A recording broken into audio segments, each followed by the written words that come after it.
काली नजर। माँ माँ, अरे क्या माँ माँ कर रहा है? बकरी का बच्चा है क्या? अरे माँ मजाक छोड़ो, मुझे फाइनली वो मेन चौराहे वाली दुकान मिल गई है।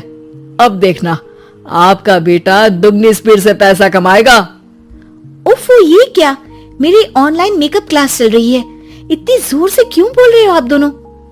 अरे मेरी धर्म पत्नी जी, मेकअप क्लास बाद में करना, वो चौराहे वाली दुकान मिल गई है हमको। अरे वाह, रुको मैं अपनी माँ को फोन लगाकर बता देती हूँ। अरे मैं भी अपने रिश्तेदारों को बता देती हूँ, कितनी खुशी की बात है।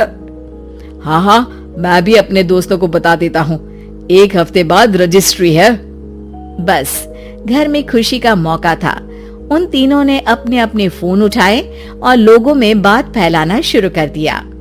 और रही सही कसर श्वेता बहू ने अपने पड़ोस में सबको बताकर कर दी। अरे वर्मा आंटी, अब हम भी जल्दी कार ले लेंगे, घर का रेनोवेशन होगा और ठाट से रहेंगे हम भी। अरे ऐसा क्या हुआ? लॉटरी बाटरी लग गई है क्या? अरे इस बार चौराहे वाली मॉल में हमको भी दुकान मिल गई है, दुकान नंबर 21, जो एकदम चौराहे पर है। अब ग्राहक बढ़ेंगे तो आमदनी भी बढ़ेगी ही ना।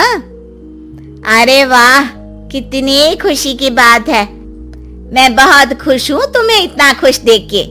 बाकी एक बात कहूँ, सबको मत बताते फिरना, किसी की नजर लग जाएगी तो खुशी की खबर वापस लौट जाएगी। हैं? ऐसे थोड़ी ना होता है, अब डरा रही हो।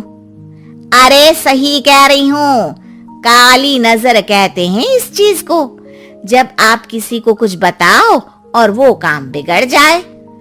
अरे लेकिन मैं तो। तुमने सबको बता दिया ना?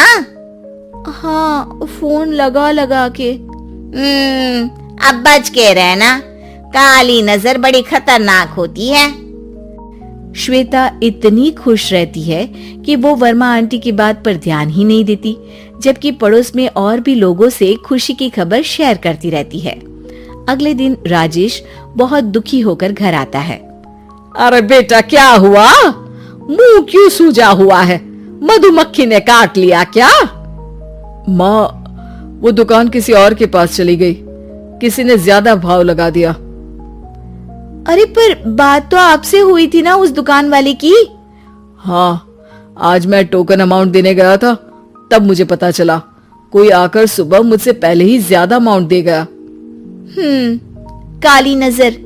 क्या कहा?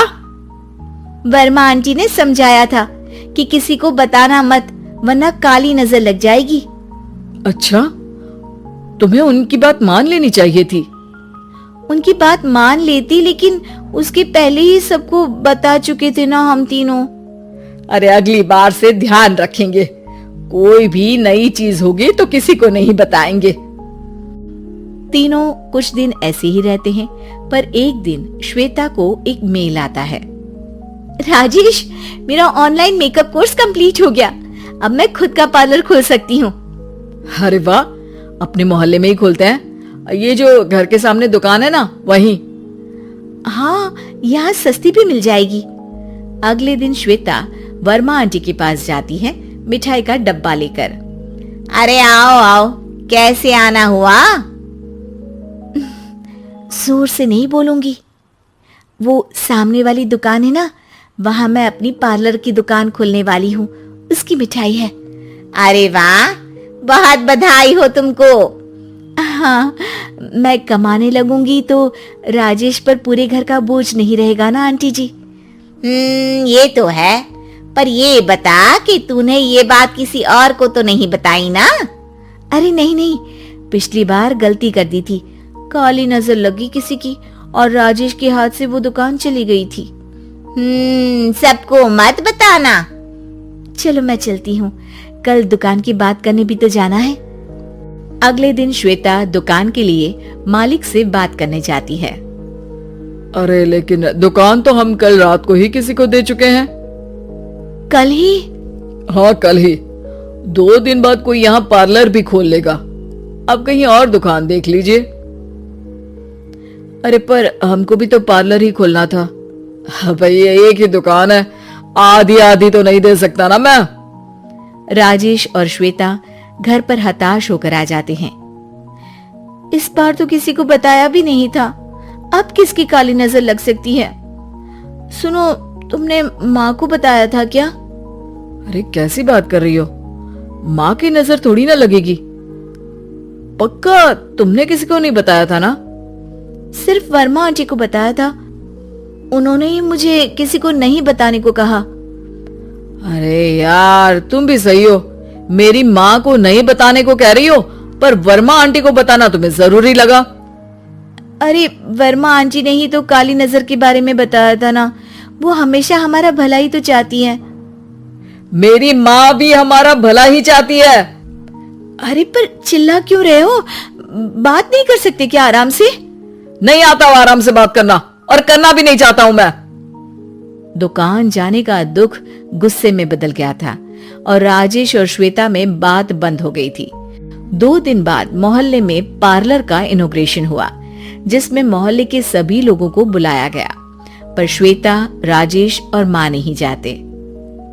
माँ अंदर आ जाओ, क्या देख रही हो? अरे नया पार्लर देख रही हूँ अपने आंगन से। देखो, माँ को दूसरे का सुख देखने में कितना मजा आ रहा है, मेरा दुख नहीं दिख रहा इन्हें। यहाँ मेरा पार्लर भी तो हो सकता था। अरे चुप रहो यार, हर बात में लड़ाई क्यों ढूंढ रही हो? राजेश और श्वेता फिर बहस करने लगते थे। तभी माँ ने दोनों को बाहर बुलाया। अरे जरा देखो तो, दुकान चलाने वाले का बोर्ड पर नाम क्या लिखा है? श्रुति वर्मा। गाड़ी निकाल बेटा, हमें कहीं जाना है। काली नजर का इलाज कराने? राजेश अपनी बाइक निकालता है। तीनों ट्रिपलिंग कर रहे हैं। माँ राजेश को उस मॉल वाली दुकान पर लेकर जाती है जहां राजेश अपनी दुकान खोलने वाला था। यही दुकान लेना चाहता था ना तू? हाँ, पर इनको भी दुखी करने लेकर आई हो क्या यहाँ पर दुकान दिखाकर? वहाँ काफी नहीं था? अरे श्वेता थोड़ा सब्र रख, अभी पता चलेगा कि हम यहाँ क्यों आए हैं। बता, इस दुकान चलाने वाले का नाम क्या है? अनुपम वर्मा। कुछ समझ में आया? वो दुकान वाली श्रुति वर्मा, ये दुकान वाला अनुपम वर्मा, और हमारे पड़ोस में हमने उस दुकानों के बारे में बताया किसको था? अब वर्मा आंटी को। मतलब वर्मा आंटी ही हमारा काम बिगाड़ रही है? नहीं नहीं, ऐसा नहीं हो सकता, ये बस इत्तेफाक है। राजेश अपना फोन निकालता है और श्रुति वर्मा और अनुपम वर्मा के नाम फेसबुक पर सर्च करता है, जहां ये दोनों ही वर्मा आंटी के रिश्तेदार होते हैं। श्वेता को समझ में आ जाता है कि वर्मा आंटी की ही नजर काली नजर है। अब क्या करना है? कोई भी खुशी की खबर हो तो काली नजर से बचना है, यानी वर्मा आंटी से बचना है। अरे पर मुझे ये समझ में नहीं आया कि वो हमारे साथ ऐसा क्यों करेंगी।